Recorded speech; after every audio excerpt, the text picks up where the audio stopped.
Number one అంటారు. అసలైన number one Gurukashi university.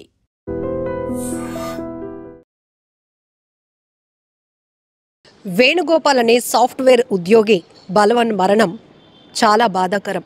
కానీ ఆయన ఎందుకు చనిపోవాలి అనుకుంటున్నాడో రాసినటువంటి కారణం ప్రతి ఒక్కరిని ఆశ్చర్యానికి గురి చేస్తూనే ఆలోచింపచేస్తోంది.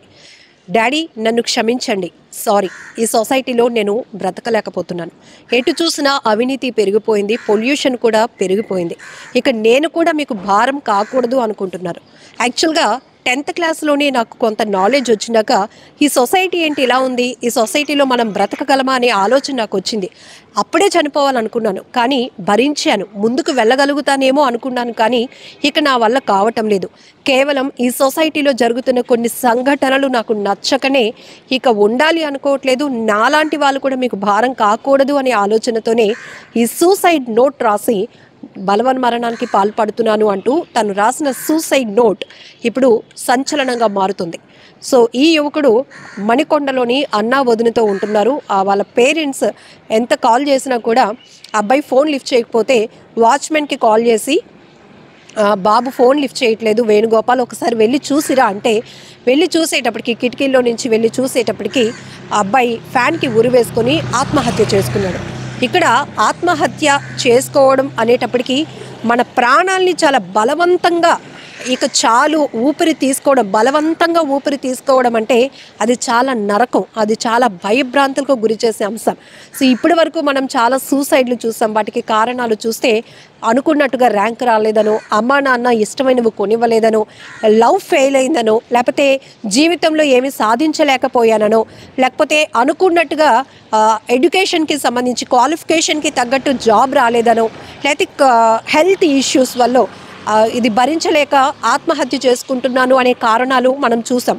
అదే ఒకవేళ పెళ్ళైన వాళ్ళు అనుకోండి, ఎవరో ఒకరు వేధింపులు తాళలేక, భార్య అయితే భర్త వేధింపులు తాళలేక, పిల్లలు ఆర్థిక పరిస్థితి కూడా బాగోలేదు, పిల్లల్ని నేను ఎలా చూసుకోగలుగుతానో, ఇలాంటి ఇన్సెక్యూరిటీ ఫీలింగ్స్తో ఆత్మహత్య చేసుకునే వాళ్ళని చూసాం. కానీ ఇక్కడ సాఫ్ట్వేర్ ఎంప్లాయీగా ఆయన 2 years నుంచి పనిచేస్తున్నాడు వేణుగోపాల్.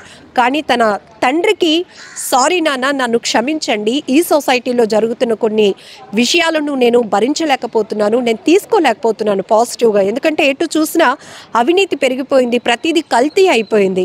సో మనం ఎలా ముందుకెళ్ళగలుగుతాం, ఎలా జీవించగలుగుతాం అనేది అతను మరి ఎందుకు ఆ పర్టికులర్ విషయాలపైనే అంతగా నలిగిపోయాడో, మనోవేదనకు గురయ్యాడో కూడా అర్థం కావటం లేదు. జనరల్గా అయితే మనిషి లైఫ్ని స్టడీ చేస్తే గనక ప్రతి ఒక్కరూ స్ట్రగుల్స్తోనే, సక్సెస్ కన్నా స్ట్రగుల్స్తోనే ఎక్కువగా లీడ్ చేస్తున్నటువంటి లైఫ్ చూస్తూ ఉంటాం.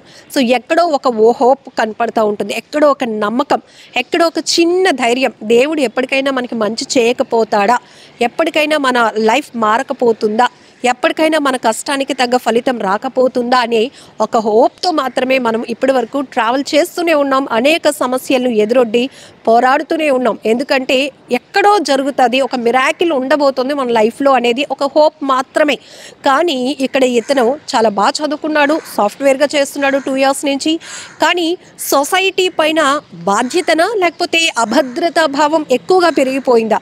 జనరల్గా మనం సొసైటీలో జరుగుతున్న అనేక ఇన్సిడెంట్స్ని తీసుకోలేం, దానిపైన చలించిపోయే హృదయంతో ఉంటాం. మ్యాక్సిమం అందరం పాజిటివ్ థాట్తోనే ఉంటాం. కాబట్టి ఏంటి, అయ్యో ఇలా జరిగింది, అలా జరగకుండా ఉంటే బాగుండు అనే ఆలోచనే మనకు ఉంటుంది. అదే ఎవరైనా బాధతో భరించలేక మేము చనిపోతున్నామనే వీడియోలు చూసినా కూడా మనం అయ్యో అలా చేసి ఉండకుండా పోరాడితే బాగుండే, లేకపోతే ఎవరైనా హెల్ప్ చేసి ఉంటే బాగుండే అనే ఆలోచనలతో కూడా మనం ఆ ఘటనలను విశ్లేషించుకునే ప్రయత్నం చేస్తాం. కానీ ఈ యువకుడు చెప్తున్నాడు వాళ్ళ తండ్రికి ఒక లెటర్ రాసి, నాన్న నేను 10th క్లాస్లోనే చనిపోవాలి అనుకున్నాను అని. అంటే చిన్నప్పటి నుంచి ఎవరైతే వేణుగోపాల్ యొక్క ఆలోచన సరళి ఎలా ఉందో కూడా మనకి ఇక్కడ అర్థమవుతోంది. చాలా సున్నితంగా ప్రతి అంశాన్ని తీసుకుంటున్నాడేమో. అందుకే తన లైఫ్, తనకు ఉద్యోగం వచ్చింది, తను ముందుకు వెళ్ళగలుగుతాడు, తను ఏదైనా సాధించగలుగుతాడు అనేది కన్నా సొసైటీ పైన తన అభిప్రాయం ఈ రకంగా ఉంది అని తెలియజేసే ప్రయత్నం చేశాడు.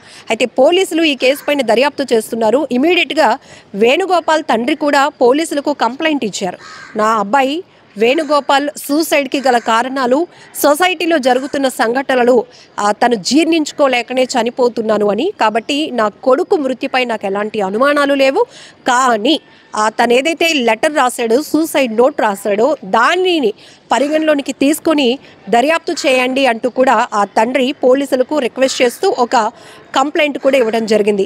ఇక్కడ 2 రకాల ఆలోచనలు. అంటే చిన్నప్పటి నుంచి పిల్లలు పెరుగుతున్న వాతావరణం వారిపైన ఎలాంటి ప్రభావం చూపిస్తున్నాయి, ప్రతి చిన్న విషయాన్ని ఎందుకు అంటే నిశితంగా చాలా ఎక్కువగా భూతద్దంలో పెట్టి చూసే కోణాలు కూడా మనం చూస్తూనే ఉన్నాం.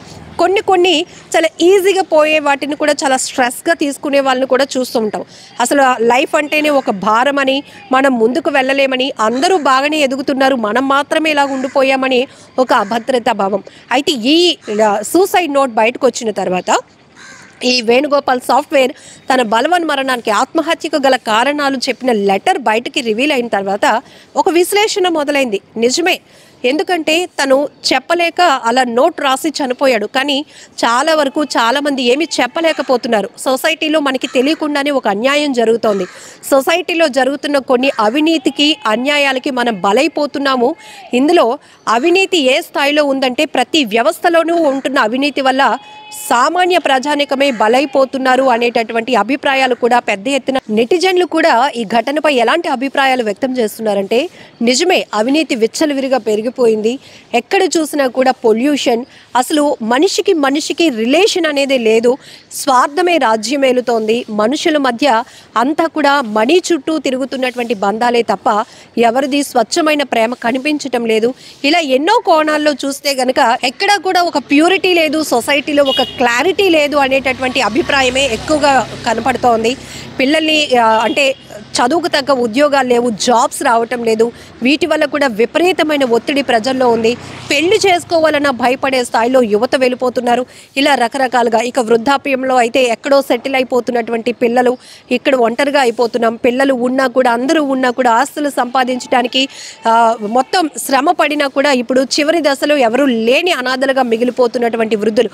ఇలా ఏ కేటగిరీని, ఏ జనరేషన్ని చూసినా ఆ జనరేషన్కి తగ్గటువంటి ప్రాబ్లమ్స్ కనపడుతూనే ఉన్నాయి.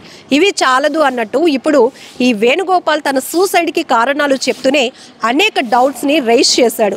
సొసైటీలో జరుగుతున్నటువంటి కొన్ని ఘటనలు అంటే అవినీతి కావచ్చు, పొల్యూషన్ కావచ్చు, ఇవన్నీ కూడా ఎక్కడ కూడా మనిషి జీవితానికి ఒక క్లారిటీ లేకుండా చేస్తున్నాయి.